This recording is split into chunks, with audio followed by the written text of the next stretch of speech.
आपकी अदालत में आज मुकदमा चला रहे हैं दोनों मेहमानों पर, राघव चड्ढा और परिणीति चोपड़ा। आपकी अदालत में अगला इल्जाम। आपकी अदालत में फिल्म स्टार परिणीति चोपड़ा और राज्यसभा मेंबर राघव चड्ढा पर इल्जाम है कि ये दोनों बेमेल हैं। अब देखिए, आप खुद तो कहती थी कि मैं कभी किसी पॉलिटिशियन से शादी नहीं करूंगी, तो ये नेता से नीति का मेल कैसे हो गया? सर, ये सच है। मैंने क्यों कहा, इतना मीम कभी नहीं बना मेरा लाइफ में जितना सर, मेरी एक्चुअली पहले जो अंडरस्टैंडिंग थी पॉलिटिशियंस की वो थोड़ी अलग थी। मेरे माइंड में एक छवि थी कि पॉलिटिशियंस वो थोड़े मेरी एज के नहीं होते। तो जो मेरी एक इमेज थी मेरे माइंड में पॉलिटिशियंस की, वो ऐसा नहीं था। तो इसलिए you know he is okay. But the interesting thing is, मैं आपको बता मैं अप्रूव हो गया। पास हो गया। नहीं, आपको कैसे पता चला कौन है राघव चड्ढा और कहाँ मिली आप इनसे? इंग्लैंड में एक अवार्ड फंक्शन हुआ था जहाँ पे अवार्ड्स दिए जा रहे थे फॉर आउटस्टैंडिंग अचीवर्स। तो आउटस्टैंडिंग अचीवर इन एंटरटेनमेंट मुझे मिल रहा था एंड पॉलिटिक्स एंड गवर्नेंस में इसको मिल रहा था। तो जब मैं लंदन पहुंची अवार्ड लेने के लिए, तो मेरा भाई वहीं पे पढ़ाई करता है। तो उसने मेरे से ऐसे ही पूछा कि तो कौन से अवार्ड के लिए आई हो तुम, क्या है और किस किस को क्या मिल रहा है। उसने बड़ा कैजुअली पूछा। तो मैं उस टाइम राघव को नहीं जानती थी क्योंकि मैं पॉलिटिक्स फॉलो नहीं करती हूँ। तो मैंने उसको बोला, मैंने कहा ऐसे कोई राघव चड्ढा इज कमिंग। तो मेरे भाई का मुंह खुल गया, आंखें खुल गई। उसने कहा राघव चड्ढा इज कमिंग। तो मैंने कहा व्हाट हैपेंड। तो फिर मेरे भाई ने मुझे कहानी बताई कि मेरे दो भाई हैं और स्पेशली कोविड के टाइम से वो राघव को बहुत फॉलो करते थे और वो दोनों बहुत बड़े फैंस हैं राघव के। तो उसको तो विश्वास ही नहीं हो। तो Shivang said you have to go and meet him and you have to go and say hi to him. तो मैंने कहा ठीक है। तो जब मैं अवार्ड शो पे गई तो मैंने ऑर्गेनाइजर्स को रिक्वेस्ट किया, मैंने कहा मैं अपना अवार्ड लेके निकल जाऊंगी, लेकिन निकलने से पहले ना मुझे वो राघव चड्ढा जी जो आए हैं उनसे मुझे 2 मिनट हाई करना है। तो उन्होंने बोला हाँ हाँ मैम ऑफ कोर्स। तो जब मैं निकलने वाली थी तो ऑर्गेनाइज़र ने बोला मैंने बोला उनसे मिलवा दीजिए। तो उन्होंने कहा मैम वो आपके पीछे ही बैठे हैं। तो मैं घूमी तो राघव बैठा था।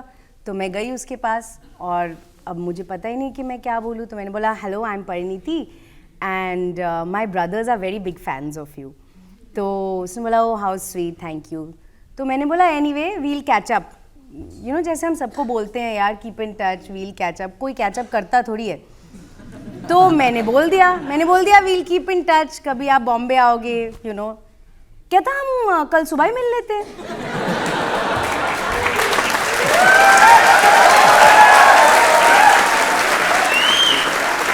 नेक काम में देरी कैसी? तो अब मैंने सोचा, मैंने कहा ओके। तो मैं अगली सुबह, अब किसी लड़के ने बोला तो मैं अकेले तो मिलने जाऊंगी नहीं। तो मैं अपने 3 मैनेजर को साथ लेके गई। तो मेरे 3 मैनेजर, अच्छा वो भी ऑर्गेनाइजर्स के साथ आया। तो ऐसा नहीं था कि हम किसी डेट के लिए मिल रहे थे। तो हम कुछ 10-12 लोग टेबल पे बैठे थे। मैंने कहा बड़ा अजीब है, मेरे को बुला रहा है बट पूरी पलटन है साथ में, ही क्या हो रहा है। पर अब मैं आपको एक बड़ी फिल्मी कहानी बताती हूँ क्या हुआ। हम पूरी दुनिया की बातें कर रहे थे इधर उधर। सर हमने हर बातें कर ली। मैंने उसको बताया मैं मेडिटेशन करती हूँ, मैं स्कूबा डाइविंग करती हूँ। उसने कहा हाँ मुझे मेडिटेशन, सारी बातें हमने कर ली। मैंने कहा ठीक है। फिर एकदम से कुछ 1 घंटा बीत गया। सडनली इसको भूख लगी होगी या कुछ, सडनली कहता यार मुझे ना बड़ी भूख लग रही है, मैं तो खाने जा रहा हूँ। एकदम से उठा और गया सर, और प्लेट में पूरा खाना भर के वापस आ गया। और मैं कि इस लड़के को देखी हूँ कि पहली बार हम लोग मिल रहे हैं, हम कैसे थोड़ा ही वो रखते हैं ना कि पूरा एक्सपोज ना करें हम अपने आप को पहली मीटिंग में। मैंने कहा यार ये तो बड़ा सही बंदा है। तो अब सर एक फिल्मी मोमेंट हुआ मेरे माइंड में। ये खाने की प्लेट लेके आया और खाना शुरू, और मैं इसको देख रही हूँ एंड जैसे बोलते हैं ना गाइस फिल्मी, मतलब मेरे माइंड में एक घंटी बजी। मैंने कहा I am going to marry this man.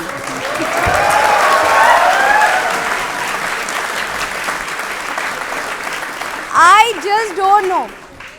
अच्छा, अभी कहानी में ट्विस्ट ये था कि जैसे मैंने आपको पहले बताया था, अब मुझे इसके बारे में कुछ पता ही नहीं। देखने में इतना हैंडसम है, खाने पीने का इंटरेस्ट मैच हो गया था तब तक। तो ये मीटिंग खत्म हुई, मैं ऊपर गई अपने कमरे में, मैंने गूगलिंग शुरू की। Who is Raghav Chadha? Is Raghav Chadha married?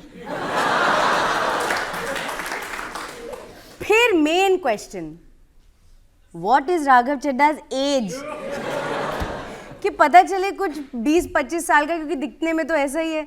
मैंने कहा यार फिर तो बहुत छोटा हो जाएगा, फिर नहीं हो पाएगी। तो सारे आंसर्स वर करेक्ट। तो जितना भी इसके बारे में मैंने पढ़ा, फिर मैंने देखा पॉलिटिक्स में ये क्या करता है, मेंबर ऑफ पार्लियामेंट, राज्यसभा, इस सब चीज़ों के बारे में मैंने गूगल करके सीखा ठीक से। मुझे बहुत ही कम पता था। आपको नहीं पता था राज्यसभा क्या होती है? सर ऐसा मत बताओ ना सबको आप। नहीं पता था गाइस, पता था। गूगल से पता चला? हाँ, गूगल को पता था। तो एनीवे गाइस, मैंने बहुत गूगलिंग की और मैंने कहा मैंने सही सोचा है, अब ब्याह ते मेहंदी नाल ही करांगी।